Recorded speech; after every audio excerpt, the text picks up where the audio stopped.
बताए थे। आज हम उसी से संबंधित कुछ शब्द कठिन जो होते हैं उनके अर्थ हम आपको बताएंगे।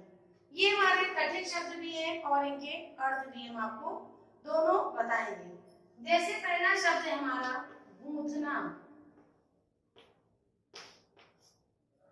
पहला शब्द हमारा है गूंथना। देखिए हम आपको कठिन शब्द और अर्थ दोनों ही समझाते जा रहे हैं। जैसे गूंथना कैसे लिखना है, गूंथ, गू के ऊपर चंद्रबिंदी हमारी आई है, हा ना बड़ा की मात्रा, यानी गूंथना। इसका अर्थ क्या होता है, पिरोना।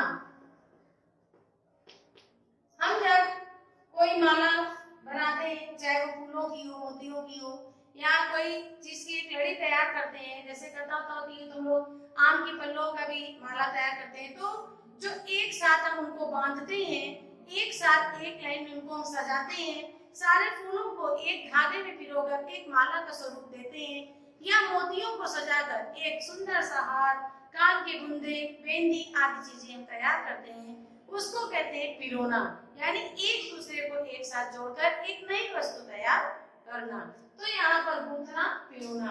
यहाँ पर ओस की बूंदों को जो है इस तरह से सजाया गया जैसे कोई माला जो है एक दूसरे में जोड़कर यानी पिरोकर माला तैयार कर दिया हो। तो यहाँ पर गूंथना शब्द का आपका कविता में प्रयोग किया गया है। दूसरा आते हैं उज्ज्वल।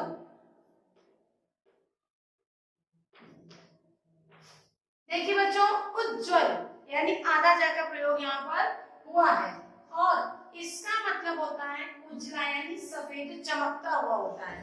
तो हम इसका अर्थ क्या बताएंगे, उजला। ठीक, उज्ज्वल मीन्स क्या हुआ, उजला। अब आते हैं दमकते। सारी वर्ड आपकी कविता से लिए गए हैं। दमकते यानी चमकता हुआ। ठीक, तो दमकते का अर्थ होगा चमकना। ठीक है, हम चमकते भी कह सकते हैं और चमकना भी कह सकते हैं। फिर आते हैं जौहरी। जैसे मैंने आपको कविता पढ़ाते समय बताया था कि जौहरी यानी हम उसको कहते हैं जो रत्नों की जांच परख करता है, जेवर जो बनाता है, हम सुनार को भी जौहरी कहते हैं। लेकिन जौहरी बेटा क्या होते हैं बच्चों, कि जो रत्न, हीरे, मोती, मणि इनकी परख करते हैं उनको हम जौहरी कहते हैं, और जो सोने का सामान बनाते हैं उन्हें हम सोने चांदी का सामान बनाने वालों को सोनार कहते हैं। तो इस तरह से जौहरी का मीन्स हुआ रत्नों की जांच परख करने वाला। रत्नों की जांच परख करने वाला। ठीक है, ये आपका जौहरी मीन्स हो गया। अब आते जी। जैसे जी मीन्स क्या होता है, मन। हम मन को जी भी कहते हैं। इसलिए बच्चों कुछ शब्द को कई तरीके से बोला जाता है, उसके कई अर्थ निकलते हैं, तो हम इसीलिए कुछ अर्थों को आपको इस तरह से समझा दे रहे हैं कि आपको अगर उजला कहते तो भी वही मीनिंग होगा, उज्ज्वल कहते तो भी वही मीनिंग होगा। तो इस तरह से ये जी का क्या हुआ, मन हुआ। फिर आते हैं अंजलि। देखिए अंजलि होता है, इसमें छोटी की मात्रा अंजलि, यानी हम दोनों हाथों को जब ऐसे जोड़ते हैं तो एक जैसे नहीं कहते कि चुल्लू बनाकर पानी पी लो, कॉमन भाषा में क्या बोलते हैं, चुल्लू बनाओ ऐसे और मैं पानी गिराती हूँ, पानी पी लो। तो यानी हमने दोनों हथेलियों को एक किया और जो एक मुद्रा हमारी ये बनी, इसे हम क्या कहते हैं, अंजलि। अंजलि पर पानी डाल दो, ऐसे बोलते हैं ना। तो इसका अर्थ हुआ दोनों हथेलियों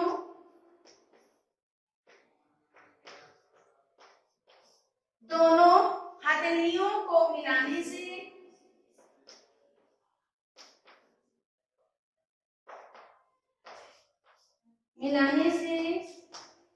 बनने वाली मुद्रा, बनने वाली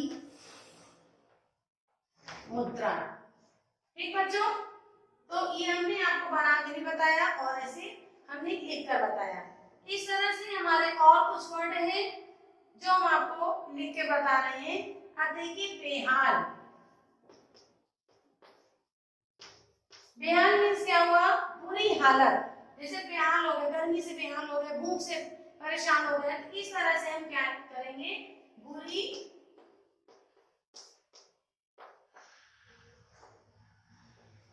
हालत, ये हमारा शब्द हो गया। इस तरह से हम और कुछ शब्द आपको बता रहे हैं, हम इसको पीडीएफ के द्वारा भी आपके पास भेजेंगे, तो आपको अपनी कॉपी में इसको लिखना होगा। तो इस तरह से हम और शब्द आपको बता रहे हैं। शोभा, शोभा मीन्स होता है सुंदरता, ठीक। और इस तरह से बिखेरना,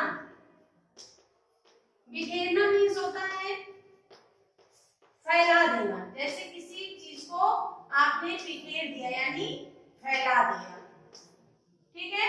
और फिर इसी तरह है नभ,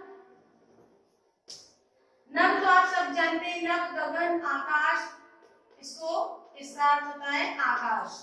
फिर उसके बाद आते हैं जुगनू, ये एक प्रकार का चमकता हुआ जीव होता है जिसे हम कीड़ा भी कहते हैं, एक प्रकार का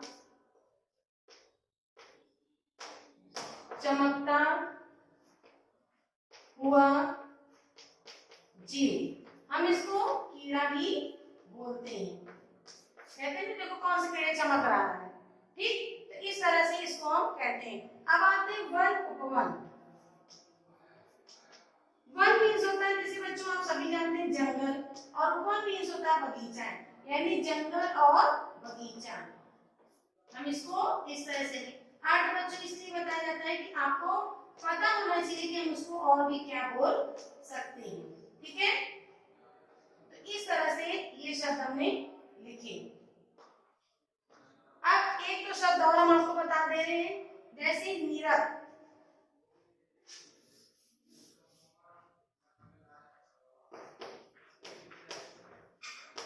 अब नीरद मीन्स क्या होता है, देखना या निहारना, ठीक है। नीरद मीन्स होता है देखना तथा निहारना,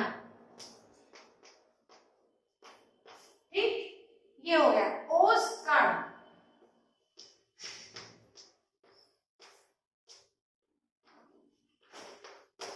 अब यहाँ पर क्या है, जल की बूंदे। ओस कण हमारी क्या है, जल की बूंदे,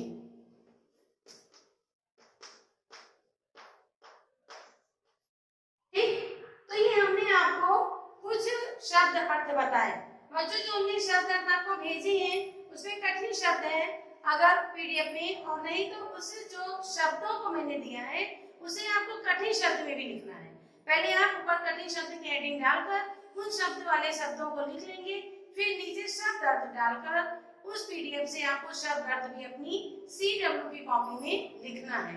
हमने आपको होमवर्क में कुछ पीडीएफ के द्वारा क्वेश्चन दिए हैं जो हम आपको बोल दे रहे हैं, और पीडीएफ में आपको क्वेश्चन पहुंच जाएंगे। जैसे हमने कुछ क्वेश्चन मौखिक दिया है, तो आपको अपनी कविता पढ़नी है और कविता से ही उन प्रश्नों के आंसर निकालने हैं। जैसे मैंने पहला प्रश्न दिया, जुगनू से कौन चमक रहे हैं, ठीक, यानी जुगनू से कौन चमक रहे हैं ये आपको बताना है। ओस की बूंदें हमारी जुगनू सी चमक रही है, ये हम आंसर भी आपको बता दे रहे हैं।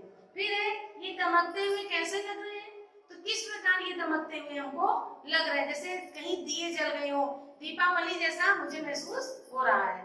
तो आप कविता को पढ़ेंगे और अपने ही शब्दों में आंसर उसे देंगे। एक क्वेश्चन मैंने दिया है, ओस के कणों को देख कैसी इच्छा मन में जगी।